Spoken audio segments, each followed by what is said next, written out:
எகிடு திகிடாக எகிரி கிடக்கும் காந்தாரா 2வுக்கான எதிர்பார்ப்பு.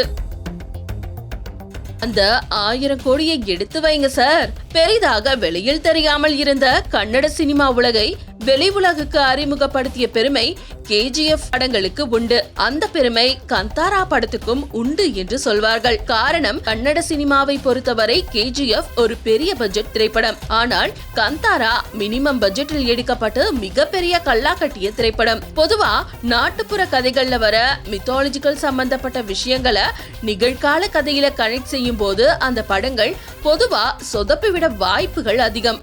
ஆனா இத மிகச்சரியா கையாண்ட ஒரு படமா காந்தாராவை பல திரை வல்லுநர்கள் கூறுவார்கள். நிகழ்கால கதையில நிலத்தை வைத்து நடக்கும் அரசியல், பூர்வ குடிகள் மேல் நடக்கும் வன்முறைன்னு அடக்குமுறைக்கு எதிரா காந்தாரா பேசிய அரசியலும் தெளிவான அரசியலாதான் பார்க்கப்படுது. பொதுவா கடவுள் நம்பிக்கைய சம்பந்தப்பட்ட படங்கள் வருகை இப்போ பெருசா வரதில்ல. வந்தாலும் மக்கள் பெருசா கண்டுக்கிறது இல்ல.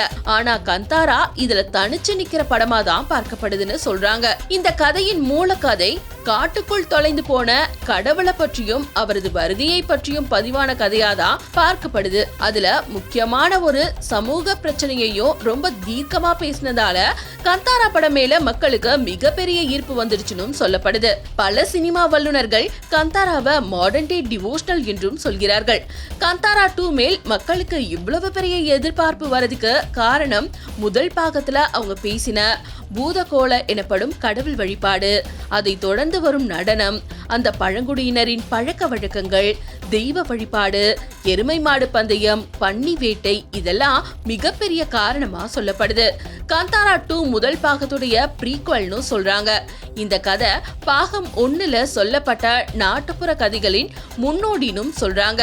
கிபி 300-400 ஆண்டுகள்ல நடக்கிற கதையினும் இதற்காக இயக்குனர் ரிஷப் ஷெட்டி மிகப்பெரிய உழைப்ப போட்டிருக்காருன்னு சொல்றாங்க.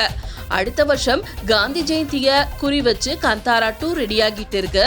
இப்போ கன்னட சினிமாவுக்கு இன்னொரு 1000 கோடி பார்சல்னு ரசிகர்கள் சொல்ல ஆரம்பிச்சிட்டாங்க.